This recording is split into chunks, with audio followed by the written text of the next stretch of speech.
Bagaimana cara menghentikan dominasi New World Order di dalam kehidupan kita bernegara, berbangsa, dan bernegara. Jadi saudara, kita mengetahui bahwa New World Order dan Freemason itu, saudara, udah hampir nggak bisa dilepaskan lagi dari sistem kehidupan kita. Ya. Mengapa? Karena pemerintahan kita itu dibangun dengan sistem mereka. Lalu keuangan kita saat ini itu adalah keuangan mereka, gitu. Dibangun dari sistem keuangan mereka, gitu. Dan ada banyak hal lainnya juga. Nah, jadi seluruh posisi-posisi strategis di bangsa ini yang menguasai hajat hidup rakyat itu dikuasai oleh boneka-boneka mereka, gitu. Nah, jadi kalau kita ingin menghentikan mereka dengan cara-cara yang tersedia, misalnya jalur hukum atau jalur yang lain, itu nggak akan efektif, saudara. Nggak akan efektif. Karena apa? Semua posisi itu dikuasai oleh mereka. Jadi bagaimana cara menghentikan dominasi dari para kabalah tadi yang menguasai seluruh negara kita? Maka saya memiliki sebuah ide yang sangat besar, ya. Tapi kan ceritakan sedikit bagaimana selama ini yang dilakukan oleh para patriot ya untuk melawan mereka, gitu, dominasi mereka. Pertama adalah dengan demonstrasi, demonstrasi massa berkumpul di jalanan, ya, seperti di Brazil, di Pakistan, ya, rakyat itu turun ke jalan, gitu kan. Tetapi itu nanti yang akan memutuskan adalah Mahkamah Agung, ya, atau otoritas yang berwenang, begitu. Masalahnya semua yang berwenang ini adalah orang-orang mereka, gitu. Jadi kita kan sulit untuk mendapatkan keadilan, begitu kan. Lalu yang kedua dengan class action, nah, seperti yang dilakukan oleh orang Babi Aldo, kan. Mereka saat ini kembali mengajukan class action menuntut Menkes, Kominfo, dan Presiden, ya, dan mengenai aplikasi itu, ya, Pele, gitu. Jadi udah berkali-kali dituntut, masih saja dilakukan, begitu kan. Nah, artinya apa? Cara-cara itu tidak efektif, ya. Nah, tetapi saudara, saya memiliki satu ide yang saya yakin akan sangat efektif sekali, ya, jikalau ini ada yang yang mewujudkannya, ya. Saya pengen sekali sebenarnya bisa berdiskusi, ya, barengan saya, Komjen Dharma, Babi Aldo, Pak Kamarudin, gitu kan, supaya saya bisa memaparkan ini, gitu, dan itu diwujudkan. Dan jika itu diwujudkan, kita akan terbebas, ya, dari New World Order, gitu. Nah, jadi caranya adalah kita harus menghidupkan kembali kerajaan Nusantara, saudara. Kerajaan Nusantara, gitu. Karena apa? Karena kita tidak bisa membiarkan kedaulatan kita, hak hidup kita, kepada para politikus busuk. Itu nggak bisa, saudara. Karena mereka ini, para politikus busuk yang jadi pemimpin di pos-pos yang sangat strategis, mereka inilah para boneka-boneka yang tidak bermoral, gitu. Jadi kita ingat dahulu Belanda, saudara, menjajah Indonesia beratus tahun. Yang menjajah rakyat Indonesia, Anda tahu nggak siapa? Itu orang lokal, VOC lokal, disebut penjajah kulit hitam lah istilahnya, gitu. Kan kalau Eropa itu kan kulit putih, gitu kan. Lalu mereka memakai orang-orang lokal menjadi penjajah bangsanya sendiri, gitu. Nah, itulah mereka, saudara, yang duduk di kursi-kursi elit tadi, di kursi-kursi kekuasaan tadi. Itulah itu. Jadi sebenarnya kita dijajah oleh penjajah kulit hitam, gitu. Kulitnya hitam tapi jiwanya ini kan, jiwa NWO, gitu. Nah, jadi kalau yang kita tahu kan, NW itu kan orang-orang bule, gitu kan, rambutnya pirang, matanya biru, hidungnya mancung, kan itu yang kita tahu NWO. Ternyata kacung mereka tuh ada yang gitu kan, kayak kulitnya dekil, gitu. Mereka inilah yang penjajah-penjajah lokal tadi, gitu.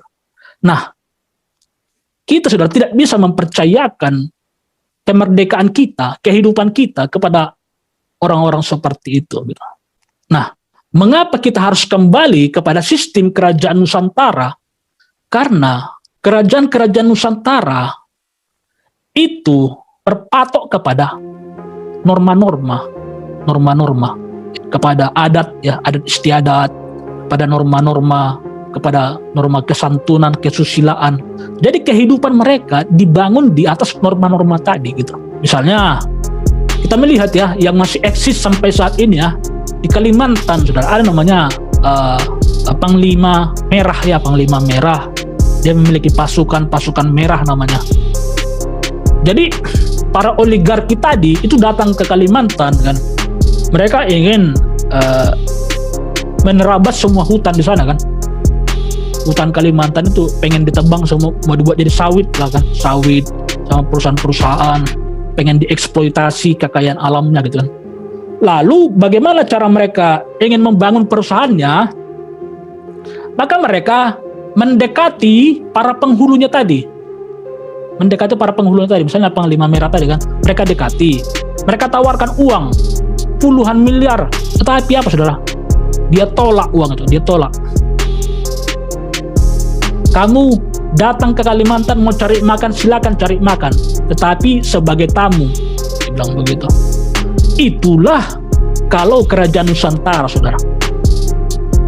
Basicnya adalah adat tadi, basicnya adalah norma-norma tadi, ya. Saya pernah ditawarkan orang 2 miliar, 6 miliar, 10 miliar, 20 miliar. Untuk apa? Untuk menyuap saya. Saya merasa paling ganteng karena saya mampu menolak. Uang tidak pernah dibawa mati, tetapi niat baikmu, kebaikanmu, ketulusanmu, keikhlasanmu, itu yang akan diperhitungkan oleh Ranying Hatala Jubata. Beda dengan politikus yang berkuasa saat ini. Dikasih segini mau, dikasih segini oke gitu kan. Jadi moralitasnya sangat rendah sekali gitu. Itu di Kalimantan kan. Lalu di Sumatera dulu ya, ada namanya Sisingamangaraja kan, Sisingamangaraja gitu. Seandainya Sisingamangaraja masih hidup, dia nggak akan membiarkan Sumatera Utara jadi seperti ini ya. Dia akan melawan gitu. Karena apa? Karena mereka memiliki apa tadi saudara? Norma tadi gitu. Lalu di Aceh juga ya, di provinsi-provinsi lain gitu. Ada begitu banyak, ada ratusan kerajaan-kerajaan Nusantara dulu. Lalu kemudian Presiden Soekarno datang kan, lalu menawarkan sebuah tawaran, yaitu supaya kita semua bersatu gitu di dalam sebuah NKRI ya, yang namanya Indonesia gitu. Lalu para raja-raja Nusantara ini dulu karena melihat bahwa sepertinya kita harus bersatu membangun sebuah kekuatan karena dulu kita sudah dijajah, lalu mereka menyerahkan kedaulatan mereka, konsensus itu kan. Mereka membuat sebuah meterai kan, kita serahkan kedaulatan kita kepada Presiden Soekarno gitu. Tapi dengan syarat jangan ada pengkhianatan ya. Jangan ada pengkhianatan gitu. Dan Soekarno mengiyakannya gitu. Soekarno mengiyakannya. Lalu terbentuklah Indonesia begitu kan. Lalu kemudian Presiden Soekarno itu membentuk garis-garis besar kehidupan negara di dalam Undang-Undang Dasar ya tahun 1945 untuk mengakomodir tuntutan dari para raja-raja Nusantara tadi gitu. Makanya saudara, kalau kita baca itu Undang-Undang Dasar 1945 itu sangat visioner sekali, saudara. Sangat baik sekali gitu. Sangat baik sekali gitu. Ya, misalnya, jadi Undang-Undang Dasar, saudara, sebetulnya falsafah utamanya adalah hak asasi manusia. Hak asasi manusia, lalu yang kedua hak negara gitu. Ya. Hak asasi manusia, lalu kedua hak negara. Jadi kalau kita bedah itu Undang-Undang Dasar, itu sebagian besar adalah hak asasi manusia. Hak asasi manusia. Lalu sedikitnya lagi adalah hak negara gitu. Jadi kalau kita baca Undang-Undang Dasar misalnya tahun pasal 28 kata, negara menjamin kemerdekaan setiap orang untuk beribadah. Negara menjamin kemerdekaan setiap orang untuk hidup. Negara menjamin kemerdekaan setiap orang untuk memeluk keyakinannya. Negara menjamin hak setiap orang untuk berpendapat, negara menjamin kemerdekaan setiap orang untuk begini gitu. Jadi itu awalnya sangat bagus sekali, saudara, sangat bagus sekali gitu.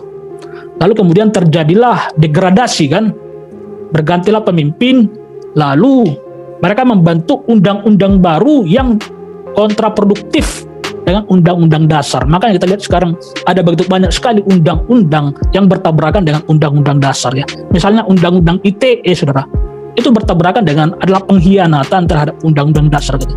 Karena undang-undang dasar pasal 28 F ya, pasal 28 F, bahwa negara menjamin kemerdekaan setiap orang untuk memperoleh informasi dan memberikan informasi. Itu undang-undang dasar ya. Tetapi mereka membentuk sebuah undang-undang karet namanya undang-undang ITE, begini boleh dipenjara gitu. Waduh gitu. Makanya apa yang dikatakan oleh Komjen Dharma yang lagi viral kemarin itu benar, saudara ya.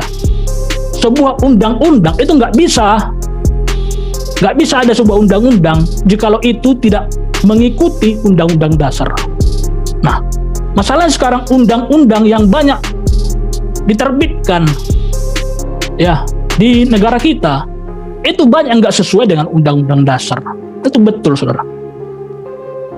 Nah, artinya apa? Negara ini udah terlalu rusak, saudara, secara sistemik ya.